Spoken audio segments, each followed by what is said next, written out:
I just spoke with a founder that's doing 60k a year, but they're stuck and they're struggling to grow because they've got so much going on, and this is holding them back from getting to 200k a year. This founder runs a cleaning business that targets Airbnbs and HMOs. Her goal is to grow to 200k a year, step out of the day-to-day, and also build a team to take over. But right now she's doing it all. Client jobs, parenting, and all the admin work. And the real pressure that she has is that if she can't grow the business, then she's never going to be able to support her family in the way that she wants to. On top of that, she'll be stuck in a cycle of overwork and she'll just end up burning out and never get to any good financial goals. So what she actually needs now is a clear plan on how she can grow the business so that she can support her family in the way that she wants to. So before we go through her step-by-step plan, let's overview the 4 stages of the business, which is marketing, sales, operations, and delivery. Right now, her marketing is really unstructured. It's just random things like word of mouth, some occasional social media posts, and then also some leaflets that she puts out in local places. She would like to do more testing for the marketing side of things, but just hasn't had the headspace to do anything. There's also no real tracking in place, so we don't know what the cost per acquisition is. We can't even attribute where different leads and deals have been coming from. So this is a major bottleneck of the business too, because if we don't know what results in the sales, we can't actually grow the business. From the sales side of things, each deal is quoted per job. So on average, the job's about 3 hours long if there's 2 people doing it, or if there's 1 person doing it, it can be like 5 to 6 hours worth of work. And for one job, it's typically around £300. Now, the good thing is with Airbnb and HMOs is that they typically need about 7 to 8 jobs a month because, they have people coming in all the time. And 7 to 8 jobs a month means that that'll be about £2,100 per client. And on top of that, the other reason why this is a really strong business model is that on average, a 12-month contract is very normal to have within a space like this. So if she can get a 12-month contract, that can be 2k a month for the next 12 months. From the operations side of things, she's currently doing everything solo. She's outsourcing very, very little, and she also doesn't really have any proper systems in place. I see this a lot with early stage business owners, especially people that have never studied like business or anything like that. They don't organize the way that their business runs. They don't know what softwares that they should use, and it's overwhelming. Like everyone's trying to sell something to you, so people don't know where to actually put their ideas. And sometimes they'll start on one software, then they'll go to a different software, and everything just becomes messy, and that's exactly what we found with this founder too. Finally, from a delivery point of view, things are pretty simple in terms of just like standard cleaning process. This person actually had experience in cleaning before they started their business, so they knew like how the kind of jobs work, how their delivery is meant to be, and how to make sure that the things are kept to a good standard. But in terms of anything outside of that, in terms of client communication, in terms of like even just like the process to get referrals or the process to get reviews, none of that was really outlined very well either. So that was another thing that definitely needed some attention if we wanted to grow our presence and get repeat customers. Now we're going to get into the 4-step process that I recommend for this person to take so that they can go from about 60k a year to 200k a year. The first thing is to systematize customer acquisition. The problem is that growth is inconsistent because there's so many different things happening. There's so much variation that they don't actually know where their leads are coming from and they don't know where their sales are coming from. This is such a big opportunity because the LTV of each client is so high. It could be literally like 24k per one client that you get because it's 2k a month for 12 months. So 2 times 12 is 24. So if you're making 24k per client, that can be huge upside. So understanding exactly where you're getting your sales from and exactly what that process looks like and also how much it's costing you to make each sale is going to allow you to understand where you should focus more of your marketing attention. So the first thing that needs to be done is go through the historical data of where your past customers have come from and figure out, okay, how repeatable is this process? Could I just do more of this? Let's say you're doing leaflet drops and every 100 leaflets that you put out ends up getting you 5 jobs. Great. Go and put out another 100. Go put out another 100. Just keep testing so that you can get more data. But you also need some sort of attribution system in place so that you can see, okay, any leads that come from these leaflets, what they do is they go onto the website by scanning this QR code. And then I can see how many people have scanned that QR code. You know what I mean? Like I can actually get data to see if the leaflets are working or if it's word of mouth. So these are some basic things that need to be in place because that's going to allow you to understand where your attention for your marketing should be focused. And that could easily add a lot of money. So like you can really understand how understanding what actually works is what's going to allow you to scale the business. Just by her going through this process and understanding what works, she could double, triple, quadruple her marketing efforts in that particular area. And I think that she could easily get about 5 new customers. 5 new customers would result in about 42k a year profit. 5 new customers over the course of a year, if each one's about 24k, equal to 120k worth of revenue,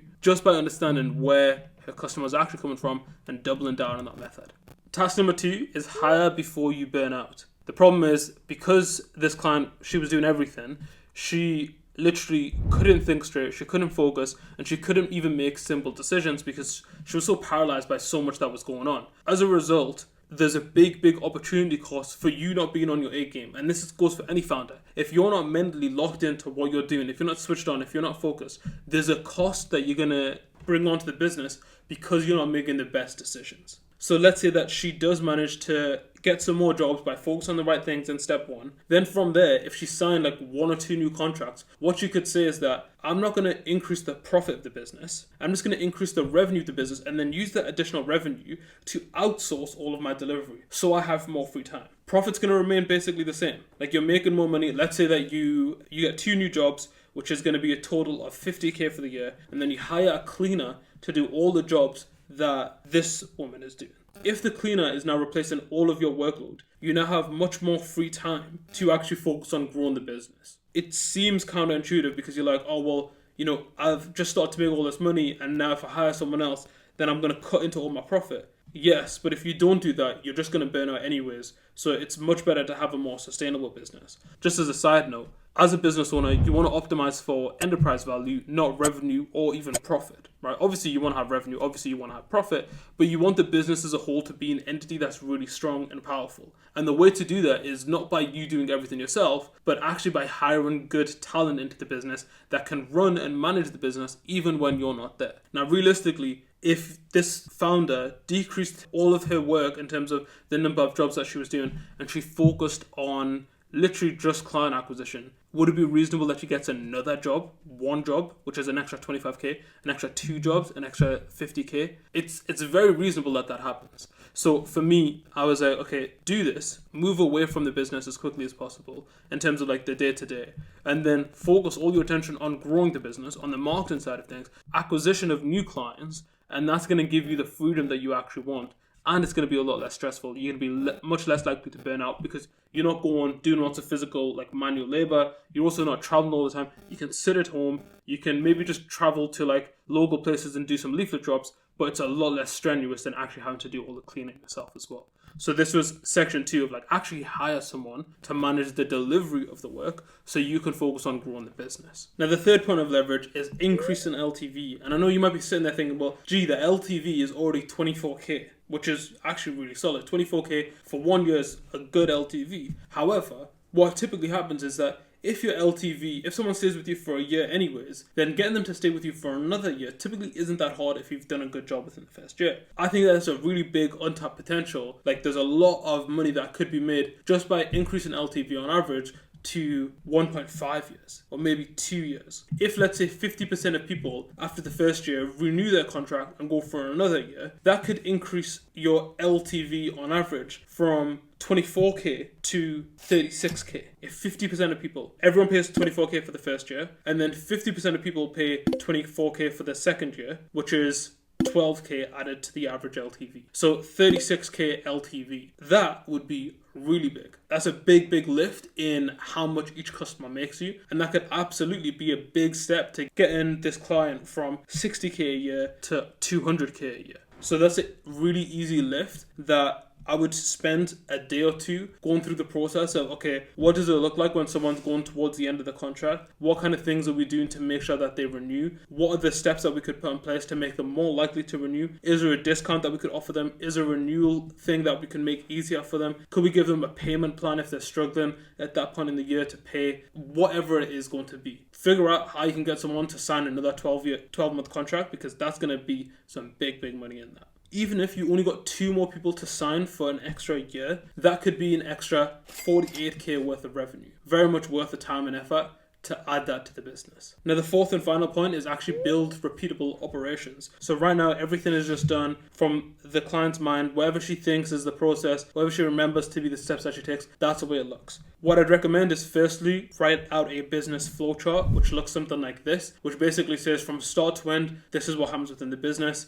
Then from there, within each different section, I would write out the systems, I'd write out the team that you need, and I'd also write out the SOPs, so the process that you follow within each of these different sections, so that you can actually understand what's going on in the business within a much deeper level. This isn't something that's really going to make a big financial return, but it's going to decrease the number of mistakes that are made. It's going to make things easier to manage day to day, and it's also going to allow you to actually hire and outsource different tasks because you can define what role you want someone to do. It's also going to help you to understand what you should actually outsource first. These are the 4 different things that we recommend this woman does to get from 60k a year to 200k a year. Number 1, Systemise customer acquisition, which could add 120k a year. Number 2 is hire before you burn out, which could add 48k. Number 3 was lock in lifetime value and increase it, which could add in an extra 48k. And then number 4 was build repeatable systems, which isn't going to directly impact revenue straight away, but long term is going to make the business much easier to manage. All in all, these 3 things that actually impact revenue